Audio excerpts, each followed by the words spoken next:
double champs. Everybody wants to be one nowadays, and it feels like most of these fighters aren't even interested in defending their belt before they try to claim that status. Well, we got an organic fight that's going on right here in a quest for double championship status, and really what I mean is 2 division championship status. That's Rose Namajunas, moving up to flyweight, hasn't had the best run of luck so far, but she has a tough test in a main event where she's the B-side against Amanda Ribas. If this was a couple years ago, that's probably something that you wouldn't think, but that's why MMA is fantastic, because it's constantly shifting, the landscape is constantly evolving, and us here at the Bloody Water Podcast, we are constantly here to break it down, folks. Welcome back to another episode.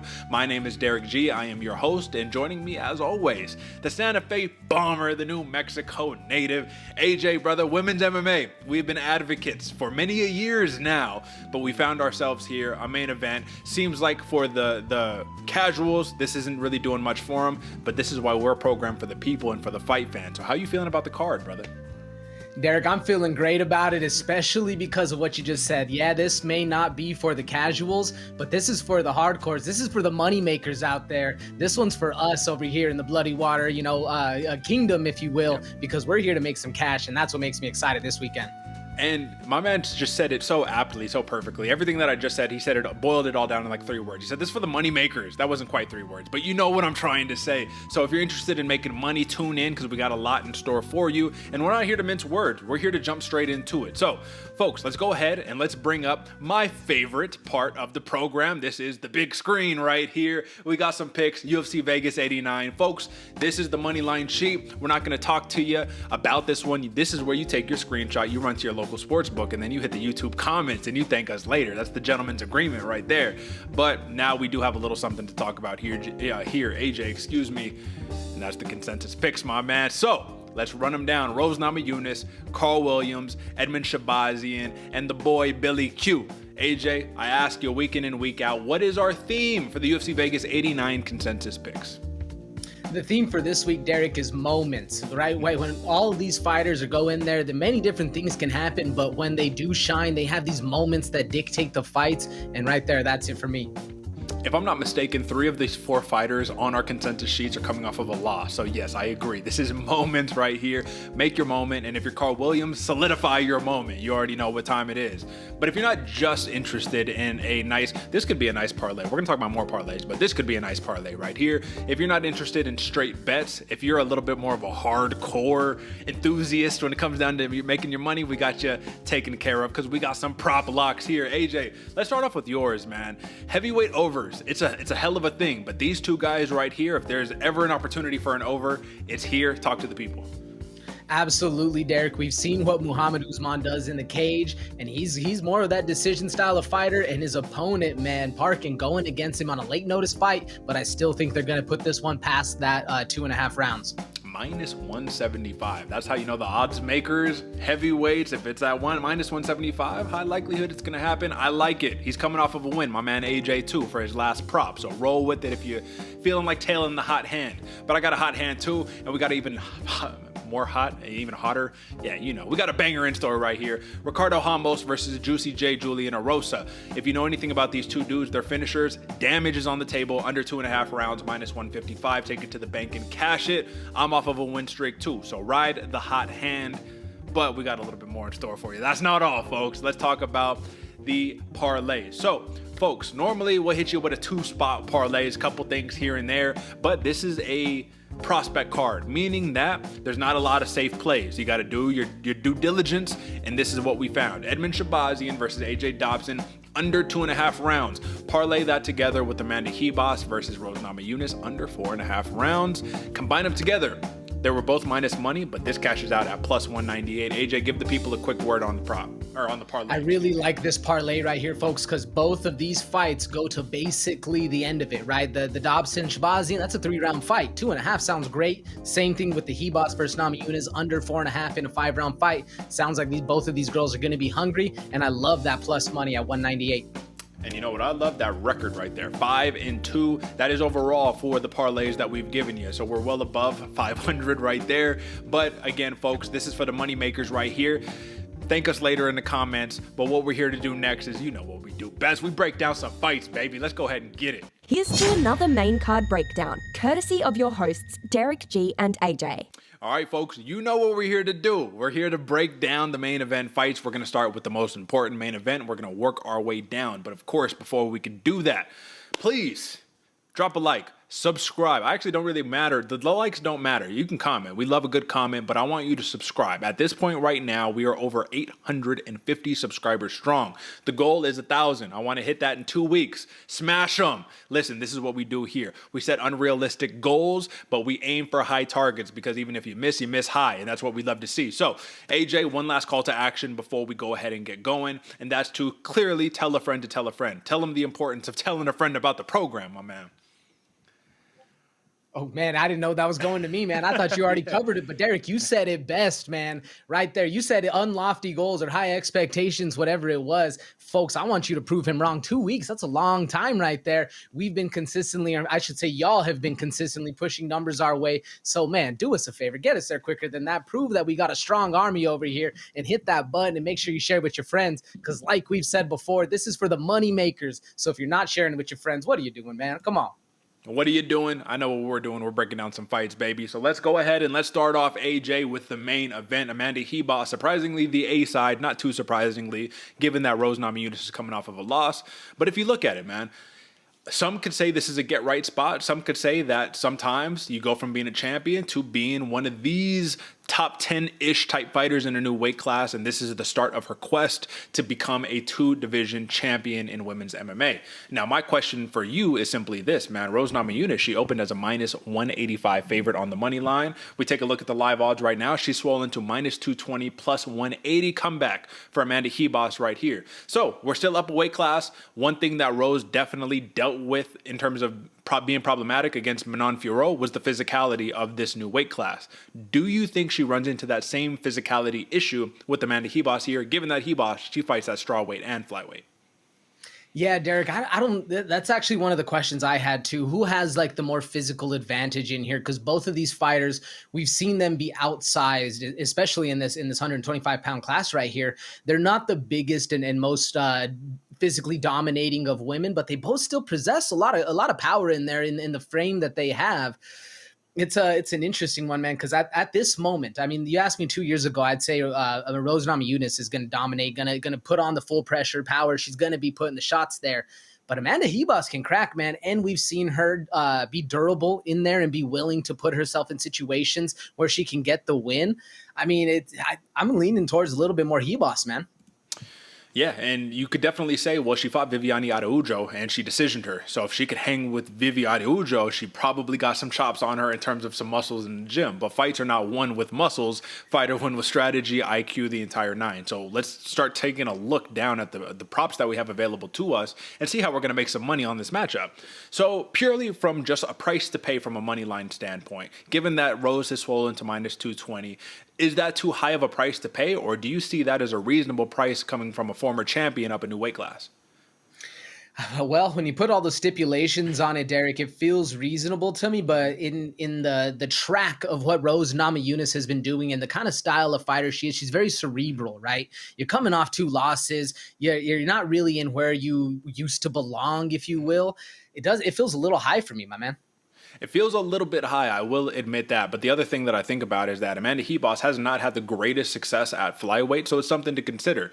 But if we're really getting into the weeds right here, we have to play hand in hand with the parlay that you gave the people, which is under 4.5 rounds. No matter how you cut it, AJ, you, my man, are thinking that a finish is taking place in this women's flyweight matchup right here. Is that correct?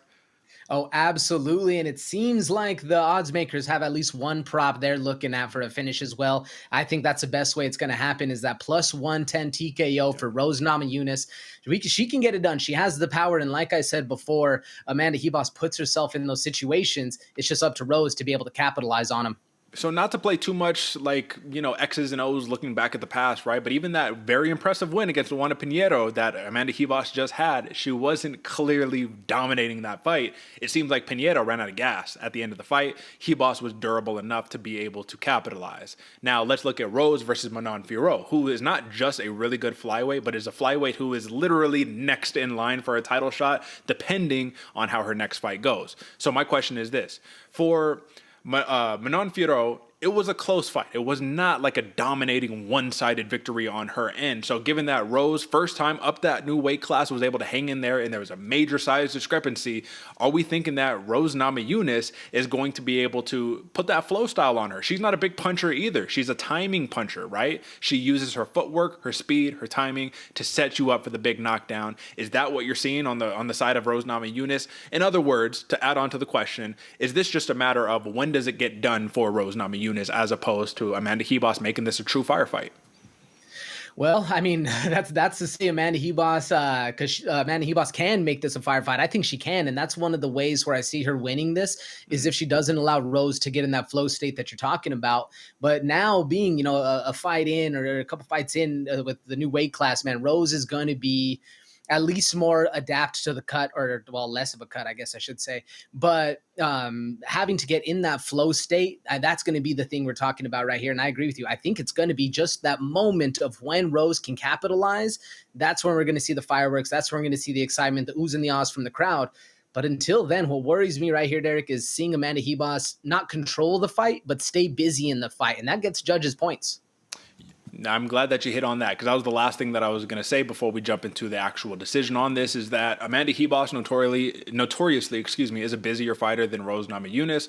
But then again, it really all comes down to the pop on the shot. No longer is it about just the pure volume of strikes. We've seen that with Sean Strickland. We've seen that with a couple other guys. You can punch people all day long, but if it's pillow punches, judges aren't scoring it the same way. I think the jiu-jitsu cancels each other out for both of these fighters, who are both incredibly skilled.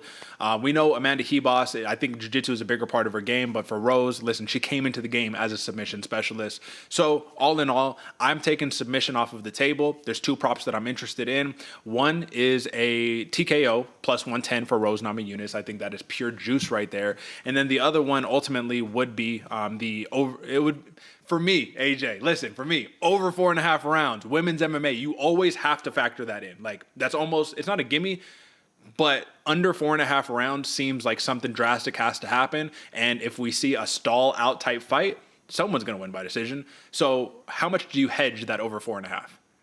A lot, Derick. A lot. And I'm pretty sure the number on the 4.5 was like plus 110 or something like that. So even the odds makers are hedging their bet right there. And hopefully you can correct me on that, because it was there's a lot of ways to be played in this one. That's why I like the TKO for Rose. But if you are going with that parlay, do beware, because Derick, do you have that number? Plus 115. Plus 115. Yeah, it's a possibility for sure.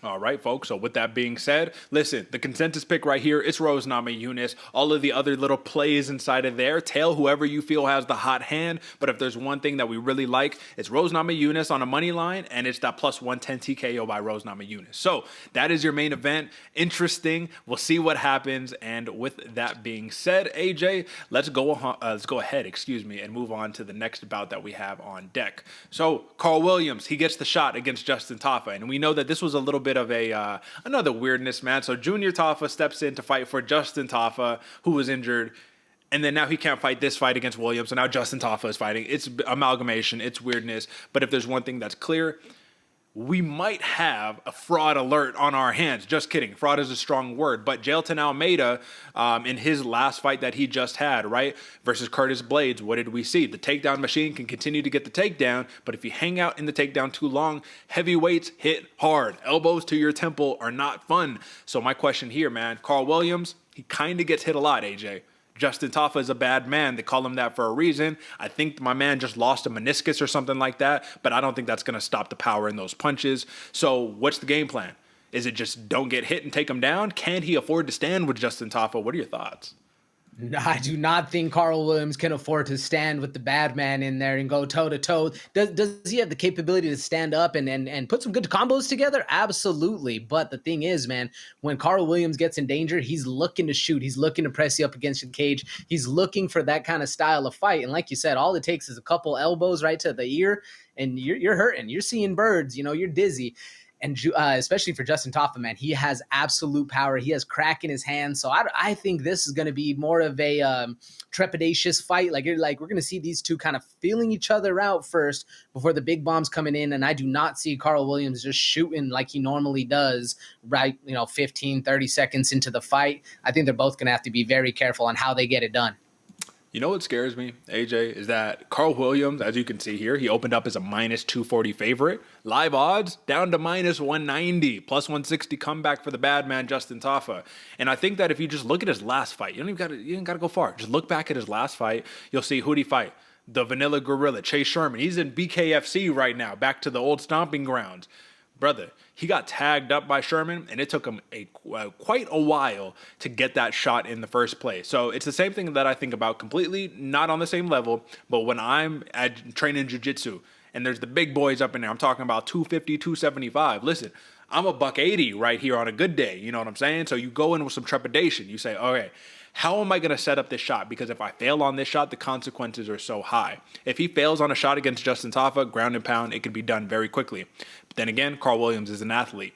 So the question is, man, it almost feels like you're banking on the guy to play the perfect fight for 15 minutes, right? And we've run into this before. You're banking on the guy to play perfect fight for 15 minutes. Is minus 190, which is the current odd, is that too high of a price to pay, or are you happy and content with that price against the bad man?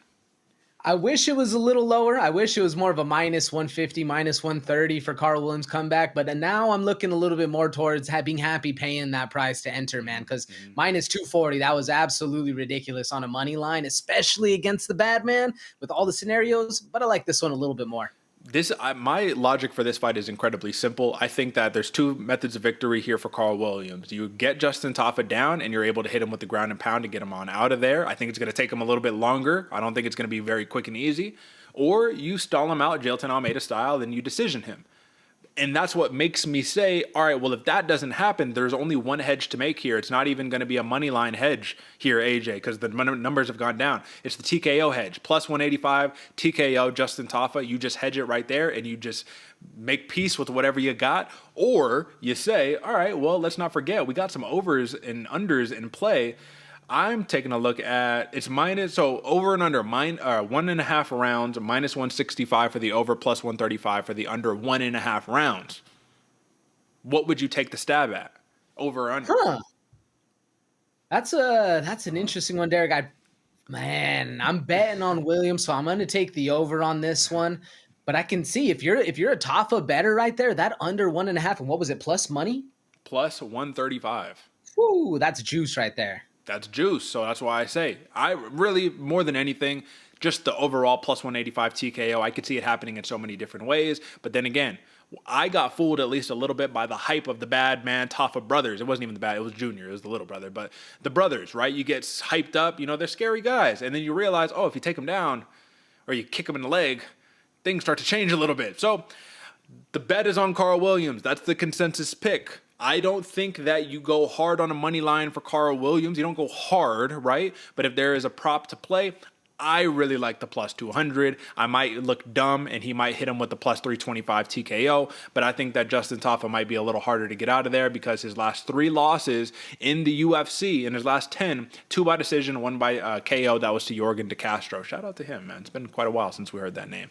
But another consensus pick, Carl Williams for the dub. All right, moving right on along here, AJ. Edmund Shahbazyan, the golden boy, he gets an opportunity against AJ Dobson, and AJ, pardon the pun, I think that, in the most respectful way that I can say this is finally Edmund Shahbazyan getting the get back fight, the gimme fight. I think that we're here. And this is coming from a guy who has bet extensively on AJ Dobson before and been let down before. I don't think that I'm down on AJ Dobson. I just think that Edmund Shahbazyan finally gets a style of fighter who isn't going to be full on grapple fest, and he gets to go and show his grit, show what he's made of. What do you think? Yeah, no, Derry. I thought the same thing, but there's still a little bit of trouble in there that made me kind of want to jump back and forth. This fight actually was the hardest one for me to actually write down a vote on and write down my pick going forward, just because you're right. Edmund Shahbazyan, it seems like this is the get back fight.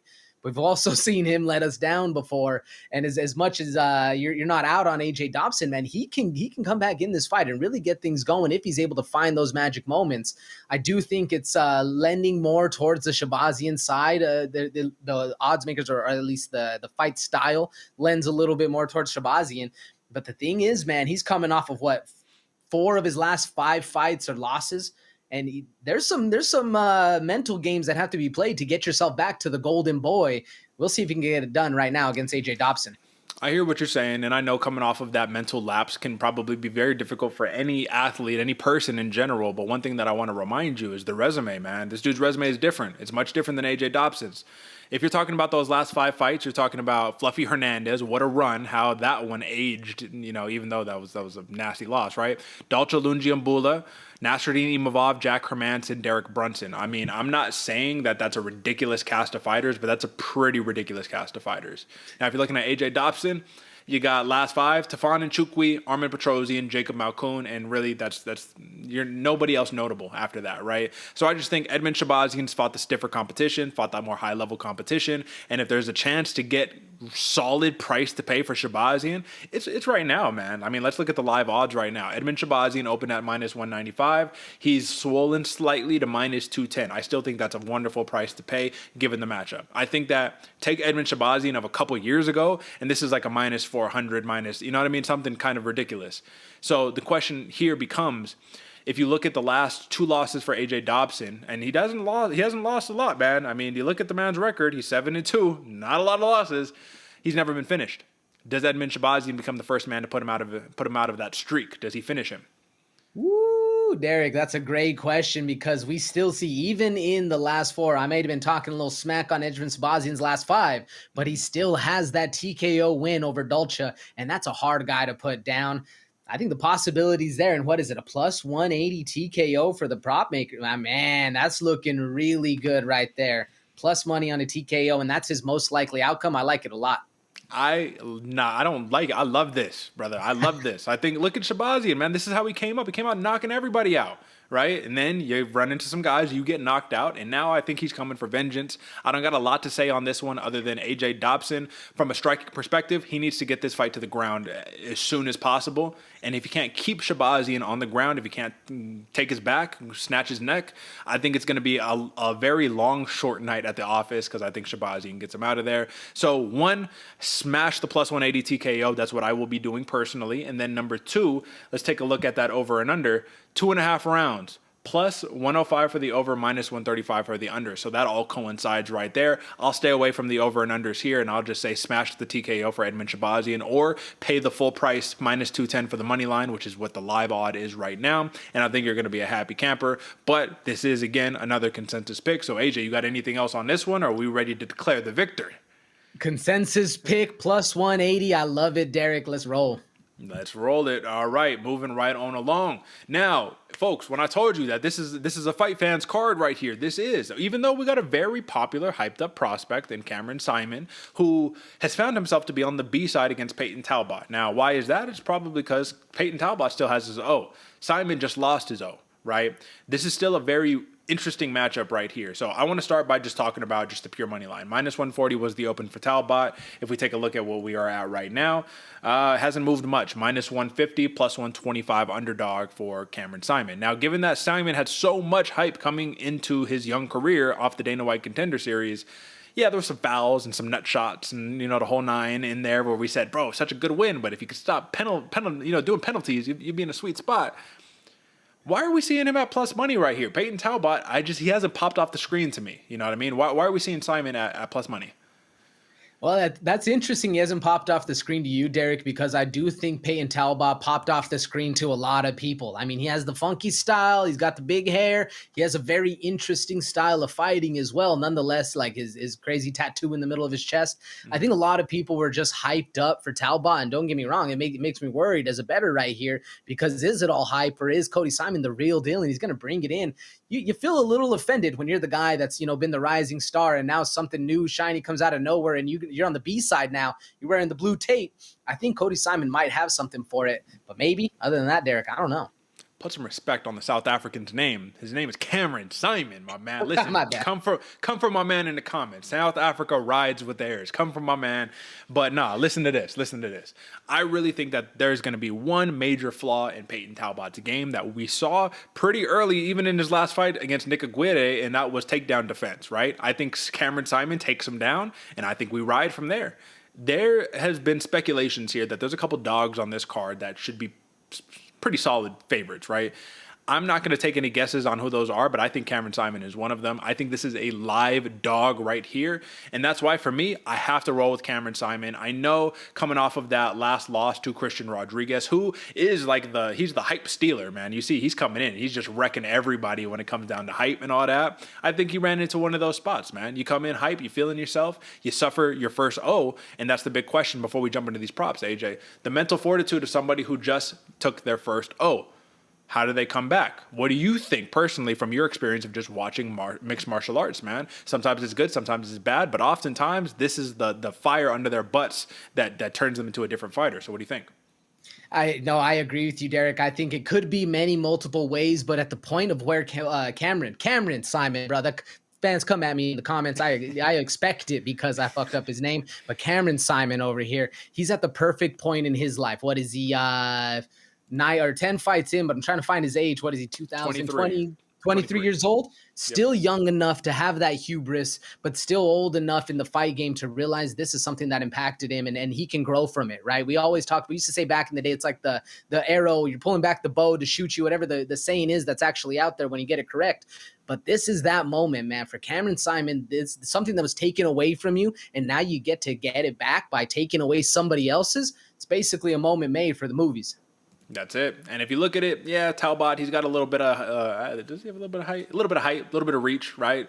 Listen, he's a good prospect, but all I'm saying here is that there's some undefeated prospects right here. Talbott even said it himself. He was like, there's a couple of undefeated guys here that got a little more hype than they should. And all I'm asking for is for him to prove me wrong, for him to show me that he is the real deal, because I think of these two prospects, I'm higher on Cameron Saaiman than I am on Peyton Talbott as of this moment. But again, prove me wrong. Folks, this is a contentious pick. AJ has his pick. I have my pick. This is where winners are made. And this is where the money is made, not in the money line. But let's take a look at these props right here. Cameron Saaiman, he is coming off of that loss. He's coming off of a TKO win. He had a decision against Martinez, a couple more TKO victories. If you look at Peyton Talbott, he did get that rear naked choke. Before that, this dude's knocking everybody out. So this is the major question right here. Are we touching the decision prop, or are we hammering down some finishes right here? Man, that's a great question, Derek, because it looks like the odds makers are favoring the decision. I personally do not see this one going to decision at all, man. Whether it's knockout or submission, obviously I'm leaning a little bit more towards that plus 350 knockout for Talbott, but it can happen on both sides, man. Both of these fighters are very, very dangerous, and that's why I was saying this entire fight card, yes, the consensus are moments, but this one's the same thing. Whichever one of these younger fighters can steal that moment, that's how we're going to see it finish right here. Which one do you like most? Submission? Here's the thing, man. I think, and this is going to sound crazy, but I do think that Cameron Saaiman is going to be able to snag a takedown. I think Talbott's going to be trying to work his way back up to his feet, as he should. And I think we're going to see a rinse, wash, repeat of that. We're going to see some good damage, but I think Cameron squeaks this one out. I think it will be kind of close. And for that reason, unfortunately, my friend, I do have to go plus 190 decision, Cameron Saaiman. And I even like the over 2.5. I believe it is currently minus 185. So I'm on the other side of the spectrum right here. I can respect the finish. And this is really just a theory of thought right here. This is a matter of thought experiment and how you see a fight playing out. But when you have two really hot prospects, one guy's undefeated, I don't think they're going to come out quite as aggressive as we might believe. Coming off of a loss, you're trying to keep your undefeated streak. I mean, you got to balance that, right? So that's what I got. My pick is Cameron Saaiman. South Africans, don't come for me. Cameron Saaiman, give me the decision. AJ, give the people your pick and method of victory. Ooh, folks, I'm going Peyton Talbott. And like I said, I'm taking that plus 350 TKO. I think these kids, they may not come out right off the gate jumping, but they will get to it eventually. And I think the sniper that Talbott is, he's going to be looking for those long streaks. We'll see if he can get it done on Saturday. 15 minutes is a long time, folks. There's plenty of time for someone to get knocked out. Don't worry. All right, folks, moving right on along. How did this one get buried? But my boy, Billy Q, he fights the Moroccan Devil. A man I'm really excited to see back in the UFC, Youssef Zalal. Now, this is a short notice opportunity right here for Zalal. Billy Q was originally slated to fight Gabriel Miranda, but the fight fell through. It happens, and my man gets another shot. Now, AJ, I have to give you major emphasis right here. I think this is not a great matchup for Billy Q. I think that Youssef Zalal is a young, hungry fighter who got an opportunity, but the short notice definitely throws a wrench into things. So open, minus 140 is the favorite, Billy Q, I think rightfully so. Plus 120 comeback. But again, let's check the live odds and see where we're at. Minus 120 favorite, Billy Q, plus 100, Youssef Zalal. The live money, the live dog to a lot of people is Youssef Zalal. And there's a couple of points that I want to point out before we get started. Age.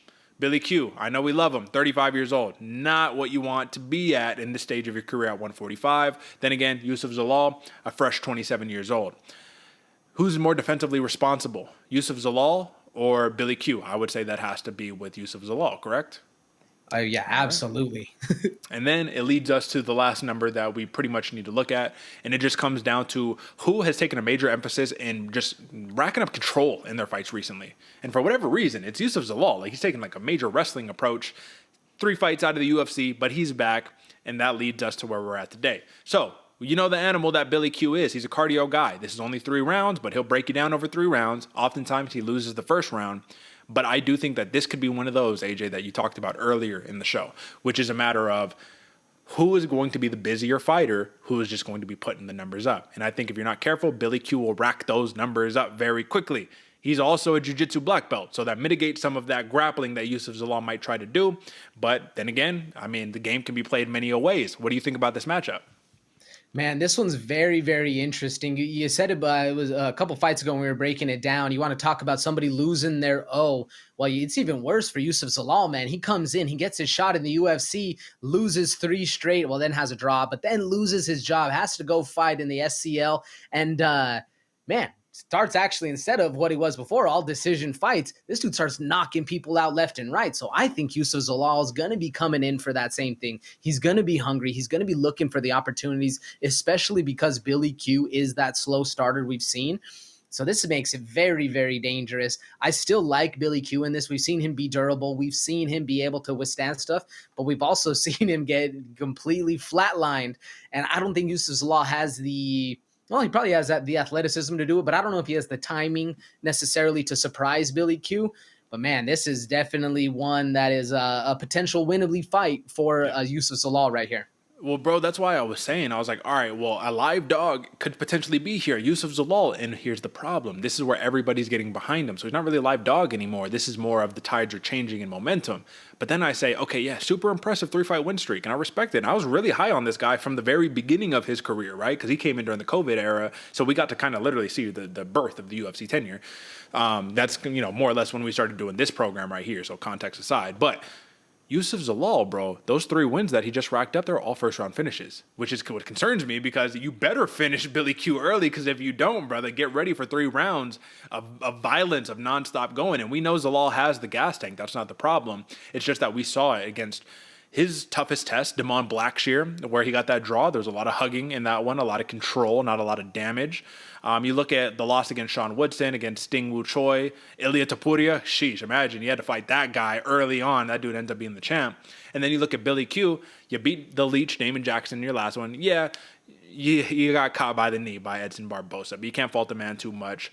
Win over Alexander Hernandez, lost to Shane Burgos, beat Gabriel Benitez, lost to Gavin Tucker, Carl Nelson, Spike Carlisle. All I'm saying, Kamuela Kirk, all I'm saying, man, is that some of the lesser fighters that Billy Q has fought are better than some of the best fighters that Yusuf Zalal has fought. So it's still a strength of schedule thing. Now, Ilia Topuria might shift the scales because it's just a different conversation we're having. But ultimately, do you think that this is a moment right here before we jump into the props where the narrative, this isn't a UFC narrative, this is like an online with the rumors or ruminating. Does the narrative cause us to jeopardize our intuition and who we think we have as a favorite, which is rightfully so Billy Q? What do you think? It definitely gave me pause for thought, Derek. Having that idea that Yusuf Zalal is back, right? Like it made me a little curious. Like, is Billy Q old now? We've seen him struggle a little bit. We've seen him not perform how we're used to seeing Billy Q do it. But I don't think this is anything where we're just jumping ship and changing picks right off the bat. I mean, I can see where people are coming from. But again, man, UFC talent versus out of UFC talent, it's a whole different level. And the fact that Yusuf Zalal has done it both just proves at where he is and able to finish them outside of the UFC. That's it, man. So again, I think the grappling kind of will cancel itself out. I still imagine Zalal that he's going to be grappling. I'm really just interested who's putting up the higher strike count, and I think it's going to be Billy Q. I think with his smothering pace, he's going to keep Zalal on the back foot, and it's really hard to go get that knockout when you're on your back foot the entire time. So another consensus pick, Billy Q and AJ. I'm really liking this one, man. I don't think Zalal is going to go out easy. I think he's got a chip on his shoulder. So give me the Billy Q decision plus 130. How do you see it? That's exactly what I was looking at, Derek. Billy Q plus 130. Expect a lot of blood, but I do not see a lot of finish coming out of this fight. That's right. And then look at the price, man. Billy Q minus 120 for just a money line, but plus 130 for the decision. I like it. Yusuf Zalal plus 200 for the decision. So if you want to go that route, you can always hedge, but I don't feel the greatest about this hedge. So stick to our gut, stick to our intuition. That's where the money is truly made. Billy Q for the dub. And then to open us up here, AJ. A very interesting matchup. And I want to give some context first. You notice how Fernando Padilla, he wasn't on like the other card that had all the Mexicans on there who are all kind of fight together. It's because he lost against Kyle Nelson during his UFC Mexico type situation. So I'm like, all right, well, you get relegated to just like a random UFC Vegas card. All right, cool. And who do they give you? Luis Pajuelo, right? This is a bad man right here. So this is an interesting one because I think that this serves as two parts. On one part, I think it's and this is a terrible thing to say because he's such a young prospect, man, but I think this is almost a get-right fight. This is almost like let's build some momentum back up if you're Padilla. But then at the same time, they're like, you better bring it because your last fight was boring. You lost, and forgive me for boring. It was a technical fight, but you lost a decision to Kyle Nelson, the old Canadian man, right? Shout out Kyle Nelson. And now we're going to give you a young, hungry dude who, oh, by the way, is a absolute banger and is going to walk in your face and you're going to crack him and he's going to wave you on and say, give me more of that. Let's go. So with all of that being said, minus 170 was the open for the favorite, Fernando Padilla. If you're looking at the live odds right now, the line hasn't changed, AJ. What does that say to you right now, given the unknown Luis Pajuelo is not moving the odds, man? You would think that it would go higher for Padilla, like he'd be minus 200, maybe minus 210 if the odds makers were really on him.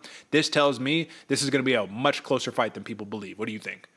Oh, this is going to be a much closer fight than people expect. But why I think the numbers haven't really moved right here is because it's just the hardcores betting. And if you're hardcore like us, you know who Pajuelo is and you've seen him do his work, whether it's outside of the UFC or when he did the Contender Series. But either way, you know this guy is dangerous. I still like Padilla as the favorite in this one, but this money makes sense to me right here. That plus 140 comeback for Pajuelo is a very, very respectable number, right? Like he can easily get this fight done. The thing is, though, Derek, you were saying it before, is this a comeback fight is this a get right fight for Padilla, or is this just an animal that they're feeding Pajuelo to build up another prospect? I don't think those things are mutually exclusive. I think both of those options are on the table for both fighters. It's just how they phrased it and why they took this fight.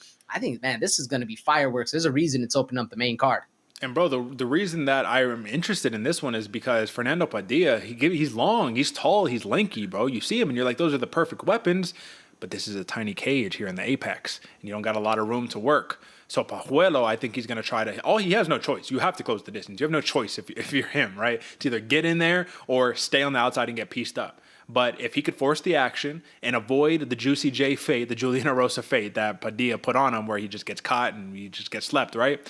If his chin holds up, I think he's going to make this an ugly fight. And I think that's why they're giving him the matchup, because Padilla looks nice when he's out at distance and clean and doing it, right? But Pajuelo, man, look at the last 10.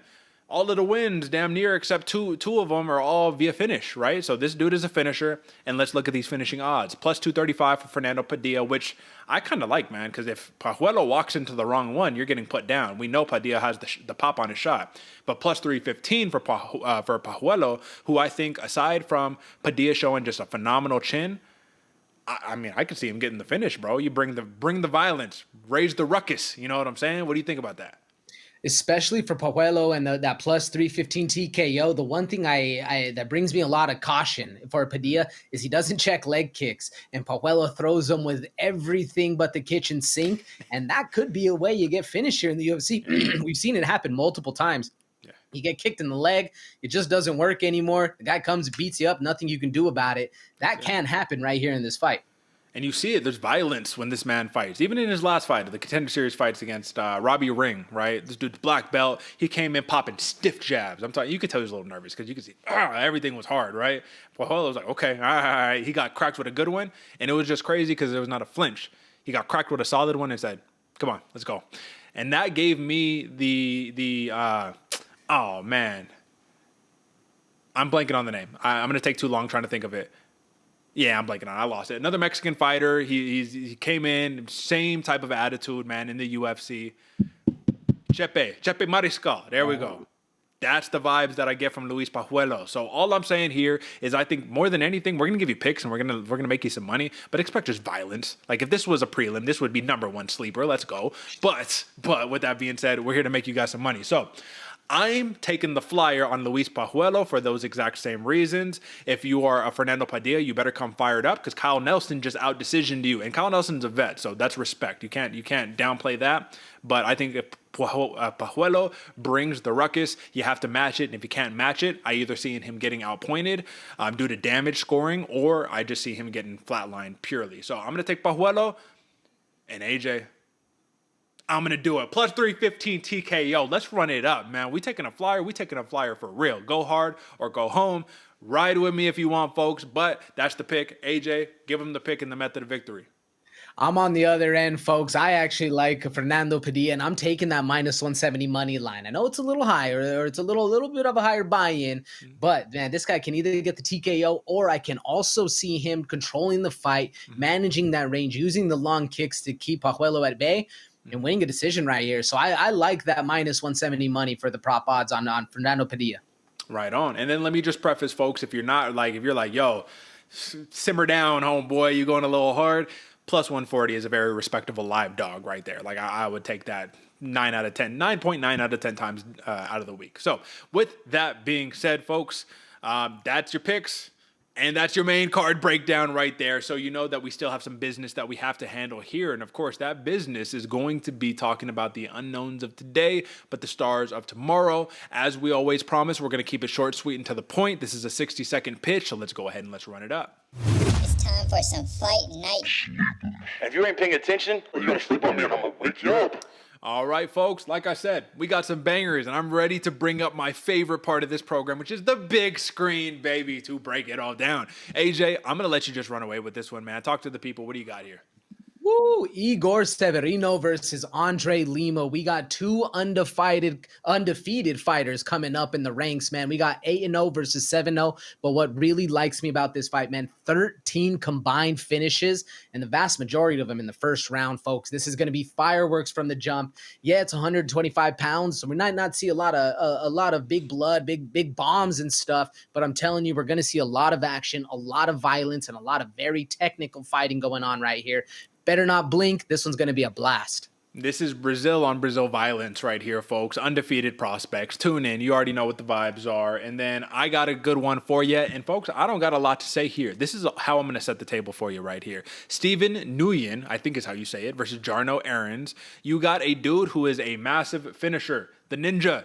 Nguyen, I like this dude. This guy is legit. He's got a lot of finishes, and he's winning by finish, losing by finish. It doesn't matter. Then you got Jarno Aarons, who just brings it. Just tenacious, relentless, just brings it. And when I have a dude I'm really high on, like Nguyen, and then I have a dude who's just nonstop relentlessness, that goes to show we're either going to have a three-round slugfest, or, as I expect, Nguyen's putting him out. So, with that being said, tune in. These are two young studs right here, and if you look at the betting odds right here, it's minus 220 for Steven Nguyen, but if you look at, more importantly, what the people are thinking, you always love to see that, man. Just a massive one-sided thing against a game fighter. AJ, you know we don't trust Tapology predictions right here. If there's one thing that's clear, it's that this is going to be an absolute banger, not going to be one-sided, at least not in my opinion. So with that being said, folks, those are your sleepers. UFC Vegas 89. Find out the unknowns of today, but the stars that we're all going to be talking about tomorrow, man. So, AJ, with that being said, we're here at the prelims, and we got a little bit of time. We don't got a ton of time. We got a little bit of time. And what I would like to do here today, of course, as usual, is I want to bring up the prelim screen. I'm going to scroll down on the prelims, and you tell me, given that, again, a fighter's fight card right here, what do you like, man? Where are we going? Man, I know there's no picture for her right now, but I like the Daria, and I'm gonna butcher that name, so I'm not even gonna say it, Daria. Sorry, but man, this girl, she is gonna be a crazy talent coming out of Russia against Montserrat Rendon, who, in the eyes of the fighters, man, Montserrat Rendon is a powerhouse, but I'm telling you, Daria, is going to bring this fight. She is a dominating power, and if you watch any of her fights, she just steamrolls girls. It's amazing. This one's going to be a very fun female fight to watch. There's a reason it's also on the card. I agree, man. Women's bantamweight too, so it's going to be some big girls. Lots of unknowns. We have no information right here, but if you just go ahead and take a little sneak peek, you see some finishes. I like finishes. We all like finishes right here. Let's see what else we got. Yeah, lots of finishes right here. 5 TKO victories, 1 TKO loss. A Russian regional champion. You gotta love it, man. You gotta love it. You know what I like right here, man? Kurt Holobaugh versus Trey Ogden right here, man. I have a feeling that these numbers should probably be reversed. Even though my man is 37 years old, I mean, shout out to Kurt Holobaugh, the OG right here. But let's not forget, Trey Ogden, man, is probably feeling slighted. After the outcome of the last fight, and for the uninitiated who aren't familiar, my man pretty much got robbed out of a victory. He submitted Nicolas Mota, and it doesn't even matter. We don't even need to rehash it because that was just bad, right? But he got a no contest right there. So he's either going to come for it, he's going to try to take him down, and he's going to try to submit him. But if you're looking at a Kurt Holobaugh and you're looking at what my man does, you see lots of knockouts right here. Again, I think that these numbers should probably be switched for the odds. But what are your thoughts on this matchup, AJ? This is going to be fun, Derek. I expect Trey Ogden to come out very violent because of him being slighted right there. But to do that against Kurt Holobaugh, man, you are going to be in a world of pain, at least the next morning when you're waking up, because this dude brings a lot of violence. It's going to be a very fun fight. Derek, I actually want to talk about that banger right underneath it, man. Ricardo Ramos versus Julian Juicy J. Arosa, brother.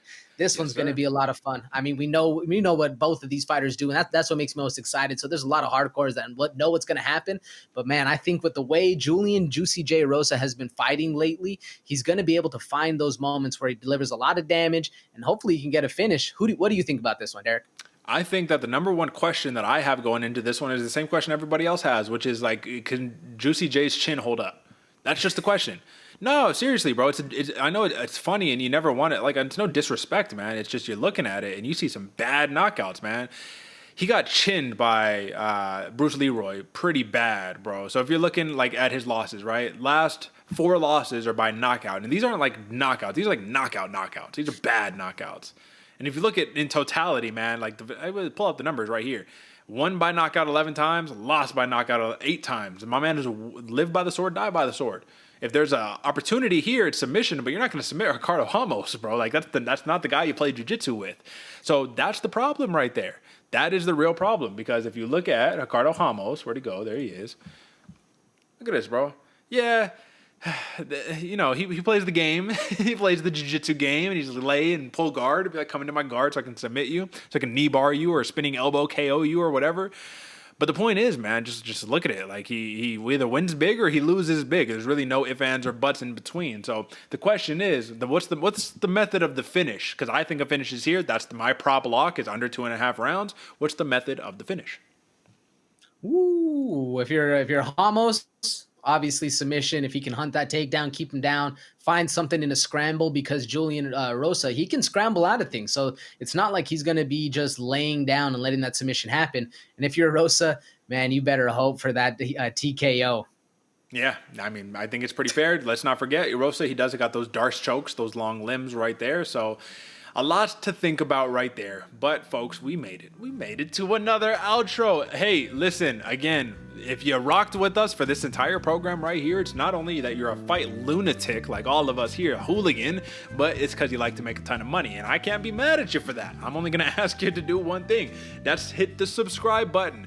It's the gentleman's agreement. We've been working all week to provide these numbers, look up the research, and do these statistics for you. All you have to do in exchange is hit the subscribe button. And why don't you also hit that little notification bell too, so you don't miss any of our episodes or the short clips that we put out. I think it's a fair trade. But AJ, go ahead and take us out of here. Folks, Derick said it best. It's for the hooligans, it's for the hardcores, but it's really for us money makers out here. We're doing it consistently. Like Derick said, it may be a gentleman's agreement, but I'm going to put it out on paper right here, at least out on in the voice, just because, man, if you're over here winning money consistently week in and week out and you're not sharing it, man, what are you doing? And also, like Derick said, get those notifications on, because if you don't, that just means you're leaving money on the table. So might as well clean up with the rest of us. Make sure you hit that subscribe button and share it with your friends. Couldn't have said it better myself, folks. Join us on Monday for the UFC Vegas 89 post show, where we will be breaking down all the accountability. We'll let you know what we got right, what we got wrong, but more importantly, we will assess the damage. So, folks, that is it for us. Catch us next time, and until next time, peace.